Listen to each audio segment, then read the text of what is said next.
Welcome back to another MOTOBOB video where today you join me somewhere, I'm not exactly sure where, on the side of a mountain in Italy. I'm not exactly sure I care either because I've just been thoroughly enjoying myself riding this, the Brutale 1000 RS from MV Agusta. A new bike for 2022 and it's sort of an affordable option versus the RR, which is about £27,000. This comes in at roughly 21. Obviously they've had to cut a little bit of spec and finish to hit that price point, so have they watered it down too much, or is it just as good on the road and therefore a better buy?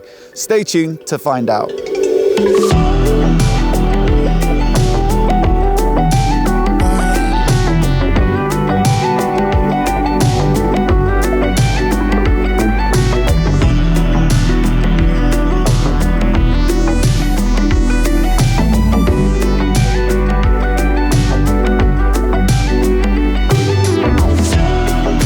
But before we get started, a massive thanks to Pando Moto for sponsoring the channel. I'm wearing their Husky Cor Jacket today, their Robby Arm Jeans, so if you like the look of any of my gear, visit the links in the description to find out more. So let's start with the engine on this bike, and it's the same 998cc inline 4 that you get on the RR as well. Definitely good news because it's an absolute beast, 208 horsepower up at like 13,000 RPM. Roughly 116 Newton meters of peak torque at around 11. It's got what they describe as their back torque limiting clutch, which I assume is the same as a slipper. Up and down quick shifter as standard.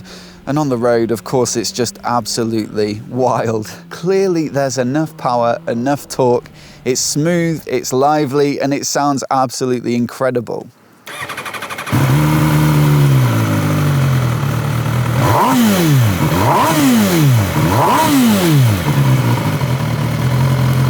I'm not sure what else I can say about it really. It's just an absolute blast and never disappoints. I don't think you could ever describe it as like underwhelming. It's just an absolute beast. Basically a massive plus point of the RS is you get the same engine for a lower price. The differences start to creep in when you start to look at the chassis and therefore how the bike handles. So you do get the same steel trellis frame, you get the same Brembo Stylema brake calipers on nice big 320mm discs, radial master cylinder from Brembo up here. They weigh the same as well, it's 186 kilograms dry for both the RR and the RS. But there is a difference in the suspension, so this gets regular mechanically adjustable Marzocchi upside down forks and then a Sachs monoshock at the rear.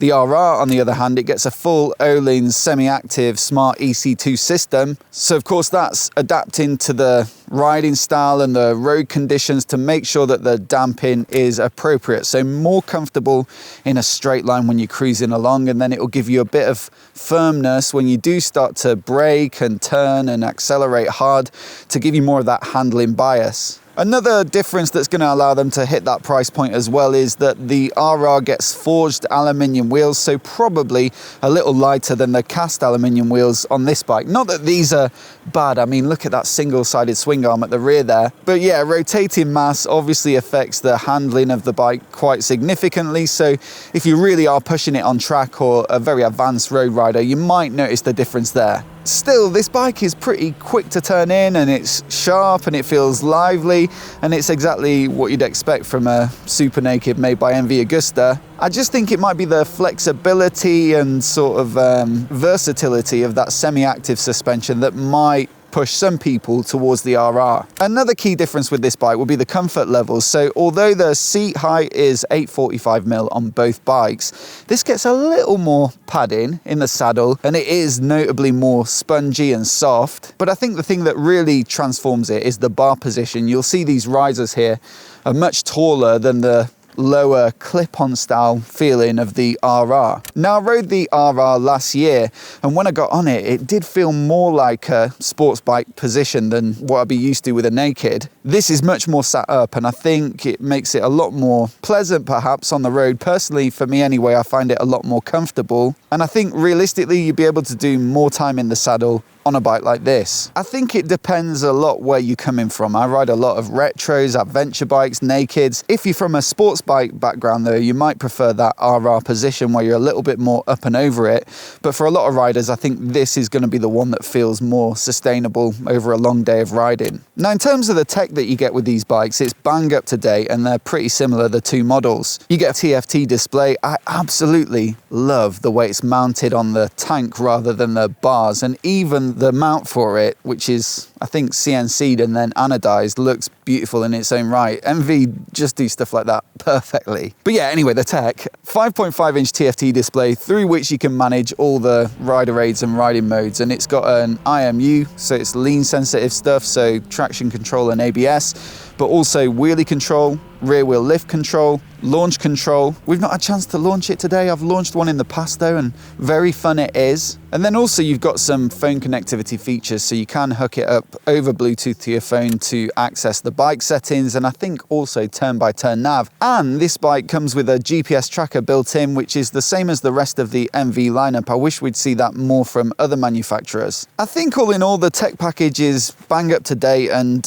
as you'd expect from a super naked like this. You don't get keyless. That's something you might see on other bikes, and a keyless fuel cap, but a lot of people are not bothered about that, myself included. And so yeah, that's another plus point for this bike. You get the same tech package at a lower price. You know, you also get the same silhouette, and I think it is a beautiful looking bike. Just filming here today, people walking past giving you thumbs up and everything like that. And yeah, some of the signature design features on this bike are the same as the RR. So these exhaust, the sort of 4-exit exhaust there, looks absolutely incredible. The seat unit with these holes through the back, the tail light, even the sort of two saddles there, the pillion seat sort of sitting a little bit higher.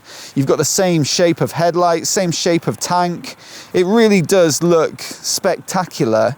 I think it's only when you get up close that you notice the difference between this and the RR. So some of these panels on the front of the tank there, the winglets, the side panels here, and even some of the engine covers down at the bottom there, they'll all be carbon on the RR, and it really does look like you know, it's that supercar standard of finish just on a motorcycle. With this price point, it's starting to get more down towards like the top of the Super Duke lineup, so the Evo or something like that. And also it's closer to the Street Fighter V4 from Ducati. And I think looks-wise and in terms of details and impressiveness and exoticness, it still outdoes those bikes. It just doesn't have that extra super premium finish that you do get on the RR. And so with that, which one makes the better buy? Well, I think it depends on what you want from the bike. The engine really is the star of the show, and it comes to the forefront on the RS. You still get that lively and nimble handling. You still get the great braking setup. Some people might prefer that simpler suspension setup as well. And if you're less bothered about how it looks as well, then you're getting a lot of the same bike for a significant discount. That said, it is a noticeable jump up in terms of specialness. And so if you are buying it more as a showpiece and something that you can be really proud to own,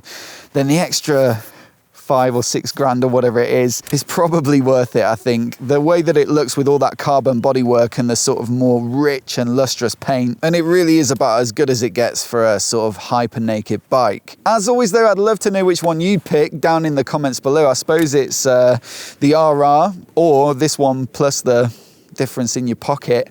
And if you're new here and you want to see more videos like this, then hit subscribe and I'll catch you next time.